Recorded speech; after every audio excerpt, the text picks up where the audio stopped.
Hello. I hope to first thank you for your interest in my panel.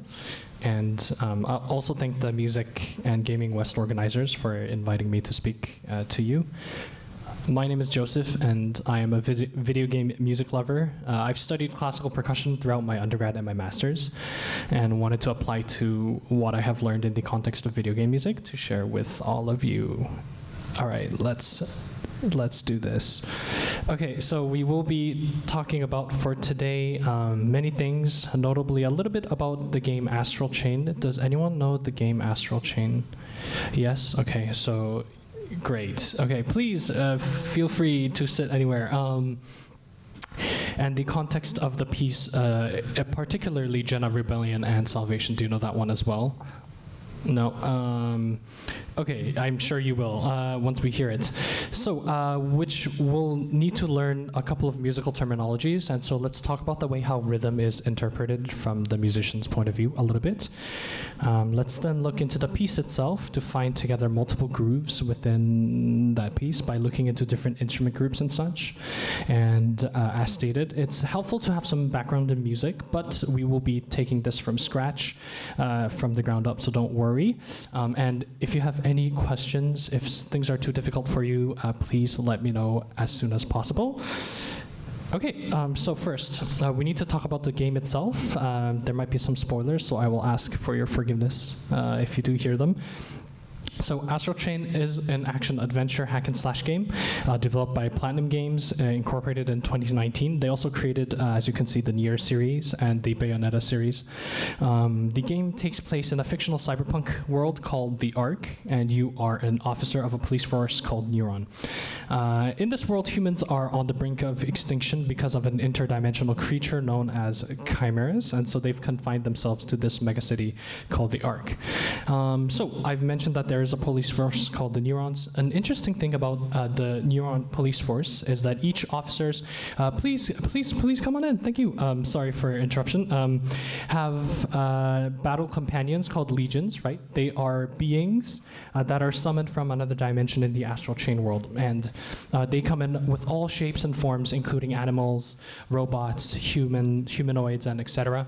And the police force exists kind of to defeat what we call the chimeras, another interdimensional creature that is perceived as a threat to the megacity Ark. So here is Yuki Suda's, the chief artist's concept art and rendered design of the Ark and its 5 different districts. If you know the game well, this District 9 and this District XX is very pivotal moments of the game.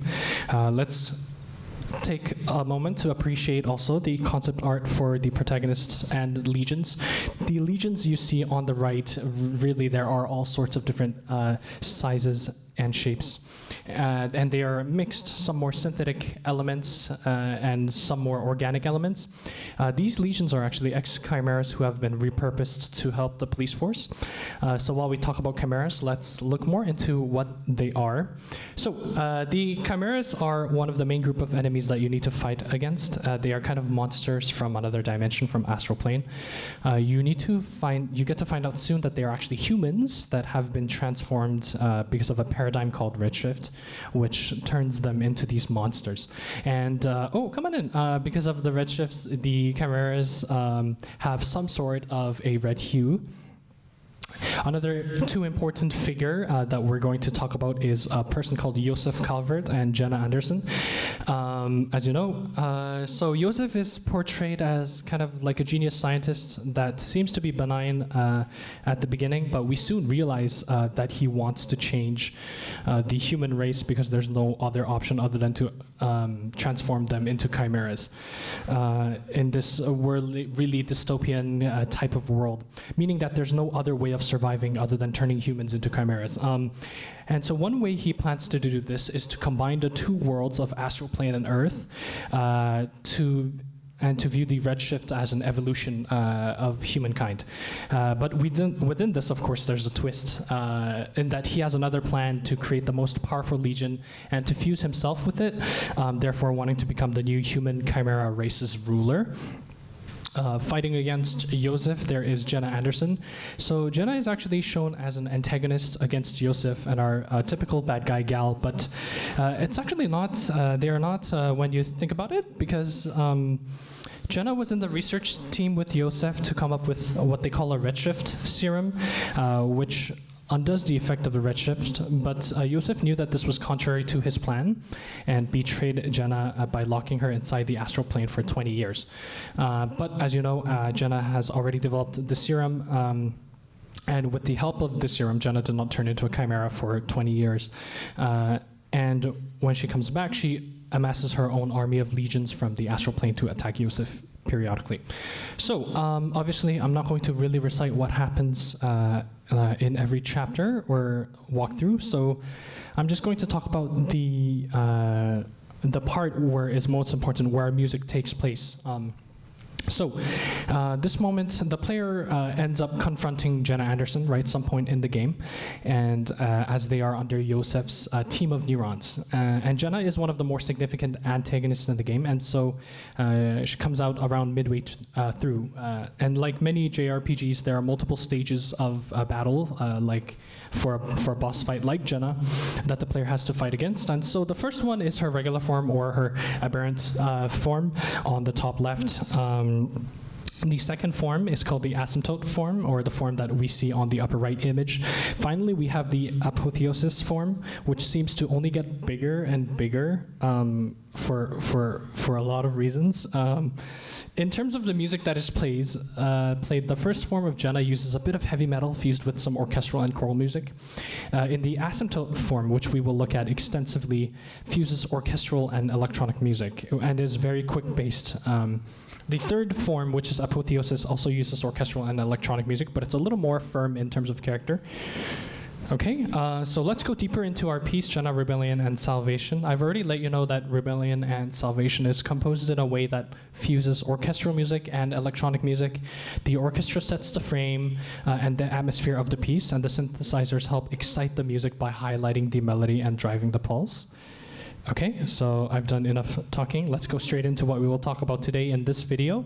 I've included a little bit of the cutscene before the gameplay footage, so let's take a look.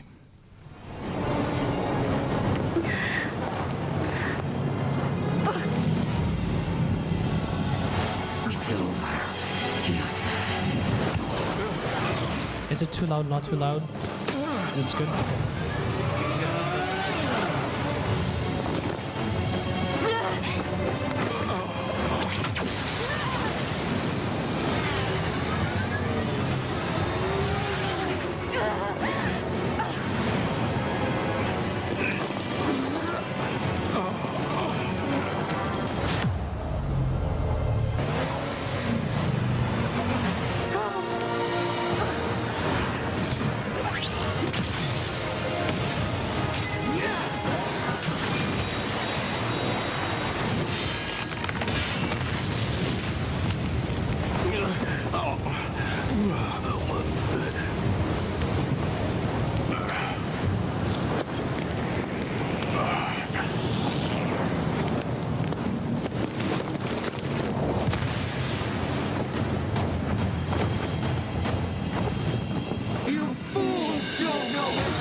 great. So how many of you were able to follow this entirely and understand pretty much everything?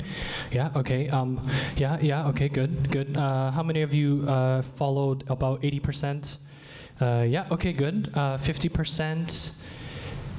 Okay, great. 30% or less? Okay. Or 0%? Okay, woo! Yes, that's what we're here for. For obviously, if you were able to follow about more than 50%, you obviously know how to read the music and such. And so I ask for your patience, and this is really nice that you're dispersed amongst the audience because we're going to do a little clapping exercise.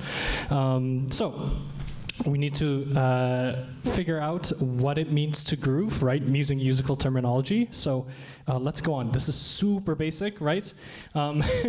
We musicians like to encourage simplicity so that we can read music as fast as possible. So we decided to divide our rhythms in groups of 2 or 3, right? For the purpose of this panel and quickness, let's groups of 2, we'll call it duple meter, and groups of 3, we'll call it triple meter, just kind of like that. In duple meter, everything is divided into 2. Here we see one circular note, right, called the whole note. We call this the whole note,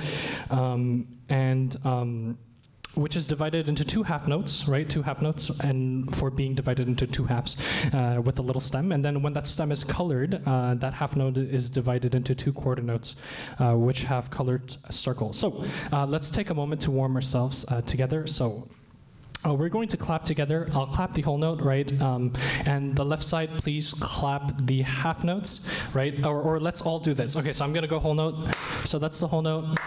And then let's all clap the half notes. And yeah, okay, great. Okay, now let's clap the quarter notes. Go. 1 and 2 and 1 and 2 and 1, 2 and 1 and 2 and. Okay, sweet. Okay, so you all know. Okay, that's good. We want to now zoom in a little more, and let's start with half notes, right? Okay, so the half note kind of takes the whole note spot and naturally 2 quarters, which make up of a half note. And the quarter note is further divided into 8 notes. This is kind of simple fraction, right? So even if you clap again, it's going to have the same result, right? Because 4 8 notes make a half note, and 2 quarter note also make a half note. But what if we want to put something a little irregular, something that is bound in groups of 2, but what if we want to bind it in groups of 3? So we musicians decided to put a dot right beside our notes to symbolize that a note will have an additional half of its original value. So the half note, dotted half note, which equals 2 quarter notes, now equal 3 quarter notes, because you have an extra half of the half note, which is quarter note. Once the dotted note is divided into 3, then the rest follow the rule of 2 that we've already discussed. Since there are 2 8 notes per quarter note, then the rest, then we can now fit 6 8 notes in 1 dotted half note. So, but here's a question for you. I want to fit 2 quarter notes instead of 3 in the space of dotted half note. So what do I do? Anyone can guess that's non-musicians? No. Oh, yes. Right, you put a dotted quarter note. Woo! Is to add the quarter notes because a dotted quarter takes the place of 1.5 quarter note. Okay, so there's a couple of terminologies that we like to call this, right? We like to call this either 3 over 2 or 2 over 3. Let's try to clap this one, right? So the left side, just with me, clap the quarter notes in 3. So I have the dotted half note. So clap the quarter notes. 1, 2, 3, right? 1, 2, 3, 1, 2, 3. Okay. Okay, now stop that, and then now we're gonna clap the dotted quarter notes. Ready? 2, 1, go. 1, 2, 1, 2, 1. Excellent. Okay, now we will divide this group into 3, and so the left side, it's very convenient. Please clap the quarter notes, and the right side, you're gonna clap the dotted quarter notes. Ready? Okay, so let's start with the left side with the quarter notes. Ready? 1, 2, 3, 2, 2, 3. 1, 2. Okay, great. And then I'll go for the dotted quarter. Ready? 1, 2, 1, 2, 1, 2, 1, 2, 1, 2. This is tricky, right? 1, 2, 1, 2, 3, 1, 2, and 3, 1, 2, and 3, 1, 2, and 3, 1, 2, and 3. Okay, so let's switch it. Okay, all right, so this side you start with the quarter notes, right? 1, 2, 3, 2, 2, 3, 1, 2. Okay, now this side go with the dotted quarter notes. 2, 2, 1, 2, 1, 2, 1, 2. So So this actually creates dun, dun, dun, dun, dun, dun, that kind of rhythm, right? Which is very interesting. This is really important because it comes out in the piece a lot. So let's summarize what we have learned so far. Fundamentally, most beats are divided into two. Eighth note are two divisions from the quarter note, and the quarter note is divided from half note. When you add a dot beside each note, then it adds another half of that note's duration. We've learned that. So the dotted quarter notes is now divided by 3 eighth notes, and the dotted half note is divided by 3 quarter notes. This concept between 2 and 3, it's very important because it's what makes the track Jena, Rebellion, and Salvation super interesting. Since we now understand what rhythms are, we can now get into the time signature of the piece. So for Jena, Rebellion, and Salvation, these time signature is divided, the time is divided into 12 fast-paced eighth notes. And that 12 could be grouped in numerous ways. When you read the time signature, which is right here, the upper denominator means that there are 12 of the type of note, which is the bottom denominator, which is eighth note. If it's a quarter note, what number would that be? 4, right. If it's half note, 2, right? Good. So if you see the bottom photo, here are 12 eighth notes that are exactly divided, but like all music, we could group them in a specific number to create what we call a pulse. Okay, so let's first clap this together. These notes are individual eighth notes, right? Not grouped into anywhere. So let's all do this. 1, 2, 3, 4, 5, 6, 7, 8, 9, 10, 11, 12. This is super hard to count. 4, 5, 6, 7, 8, 9, 10, 11, 12. Okay, great. Now let's try to clap the second line, which we group 12 eighth notes in 6. For the notes that kind of succeed this brown line here, let's accent them so that they're slightly louder, right? Ready? 1, 2, 3. Let's just keep 12. 1, 2. Yeah, there we go. 2 and 3 and 1 and 2 and 3 and okay. And now let's try groups of 3, right? Remember that every first note after the brown line, you're clapping slightly stronger. Ready? 3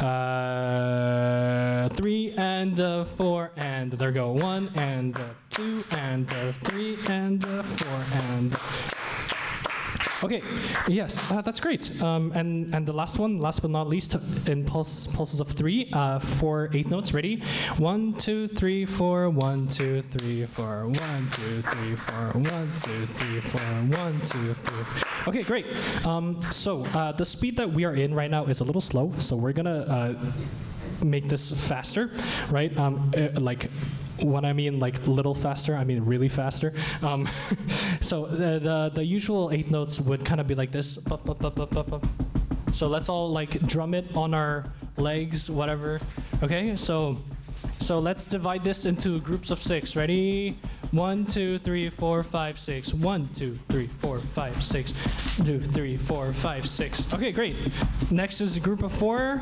3, 4, 5, 6. 1, 2, 3, 4. 1, 2, 3, 4. 1, 2, 3, 4. 1, 2. And then pulses of 3, 4, 1 and 2, 3 and 4. 2, 1, 2, 3, 1, 2, 3. And then let's go back into pulse of 4. 2, 3, 4. 1, 2, 3, 4. 1, 2, 3, 4. 1, 2. And then 6.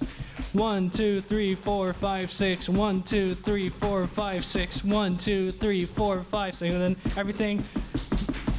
Da, da, da, da, da, da, da. I'm not going to try to count all 12 here. Okay. 5, 6. Great. Okay, that's perfect. Okay, now the ultimate challenge. We're going to split you into 2 groups again. One of you will play the 6-beat subdivision, and the other group will play the 4-beat subdivision, meaning the groups of 2.